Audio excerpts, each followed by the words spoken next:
What is going on, everybody, and welcome to today's video where I'm going to be talking about some specific things that you can do to actually grow a small kernel of an idea into a full-fledged game idea that you can actually work with and develop a game off of. This is kind of the part 2 of the last video that I made where I talked about kind of some more general things that you can do, give you some good ideas and things to draw off of to start building that idea from that small kernel of an idea to like a full game plan that you can actually develop from. So definitely go check that video out. It's going to be real helpful for you before you kind of start doing some of these specific things which we're going to be talking about in today's video. So anyways, if you found this video helpful and you enjoyed it, make sure you leave it a like. Also feel free to subscribe to the channel for lots more game development videos like this one. Of course, if you have any questions for me or suggestions for future videos, feel free to leave those down in the comment section below. So anyways, the first specific thing that I have to do is, of course, brainstorming. And so I really think that brainstorming, it's not something that you can, just do in 1 hour or several hours in a single day. You really kind of need to spread this over time, let the ideas kind of marinate a little bit. So for me, what I like to do when I'm brainstorming is just carve out some time every single day. Not that much time, I'd say as little as 10 minutes and as much as 30 minutes.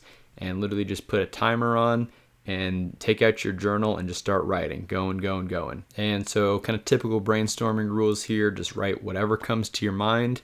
It can be kind of focused and related on the game, but if there's something else that's kind of on your mind, maybe put that on there. You never know when that could kind of spark something that's related to your game, and you might end up with a little bit of an idea that you can kind of build off of a little bit more. So at this stage, don't worry about something being a dumb idea or maybe it not being possible in game development. You just kind of want to get as much on paper as possible because, if you come up with a bunch of ideas, probably a very large percentage of them are just going to be completely crap and you're going to throw away anyways. But you really want to get that full big spread so you can kind of cherry pick the actual good ideas from that whole spread. So for me, what I like to do is I start by asking a bunch of questions. So let's say we kind of come up with this small kernel of an idea that's like, okay, what would a platformer look like that you can't jump in? So now maybe in your first couple brainstorming sessions, you say, okay, so if the player's not jumping, what are they doing? Maybe can the enemies jump? What happens if you try to push the jump button? Do you explode? And then you can kind of start saying, okay, maybe you can't press the jump button, but what happens if you run over like a spring pad? Does that cause you to jump? So don't really worry about answering the questions right now. Just worry about asking them.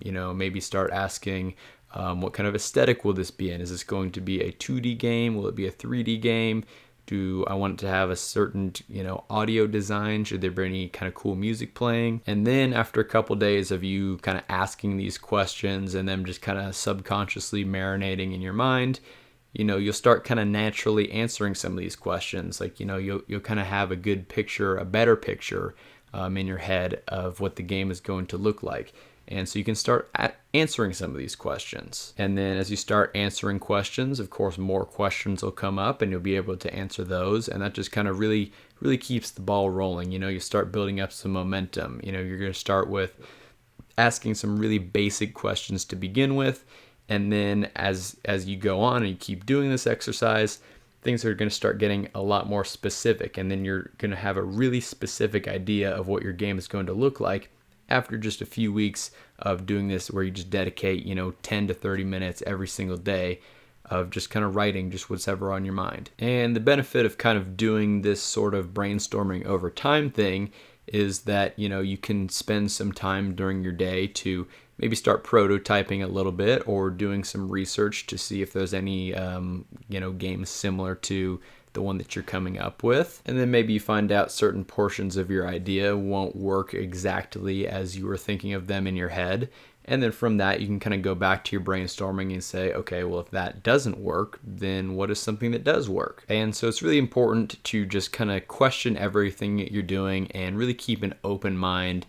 Be open to different ideas and different solutions at this point. Because, if your head is kind of fixed on a certain idea and you don't really want to kind of break that, then it may not lead to the best possible game that you can make. And so the other specific thing that I think you should be doing is playing more video games, of course. So now I don't mean that you should be playing hours and hours and hours of Fortnite or World of Warcraft or playing the same game over and over and over again, but you should definitely be playing a variety of video games, games that are similar to games that you might want to create, or games that are completely different than you might want to create. So this kind of goes back to what I was saying in the previous video about how you should experience more things and a more variety of things.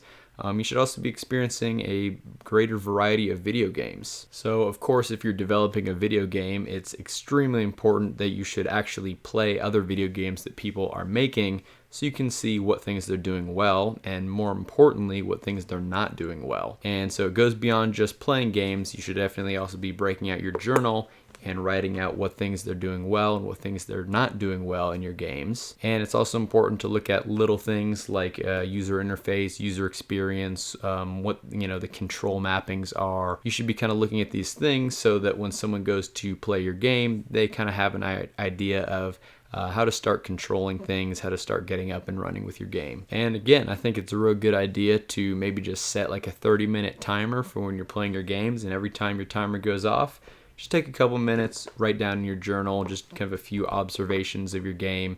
If something's really fun, write about why it's fun. If something kind of sucks, write about why you think it sucks. And I'm not saying that you should be taking all these notes so you can copy these ideas and implement them directly into your game, but doing these kind of exercises makes you really understand video games even more, and kind of the thought that goes into actually designing these games. And so the more you do this, the more you'll start thinking like a game designer, and you'll be able to start designing your games much, much more easily. So anyways, those are some of the specific tips that I have for taking your small kernel of an idea into an actual full-fledged game plan. Something just to kind of give you some good ideas so that when you actually sit down to develop your game, you kind of have an idea of what you're going to do. So anyways, if you enjoyed this video, make sure you hit that like button. Also, feel free to subscribe to the channel for lots more independent video game development related content. Of course, if you have any questions for me or suggestions for future videos, feel free to leave those down in the comment section below. Hope you have a fantastic rest of your day, and I'll see you in the next one.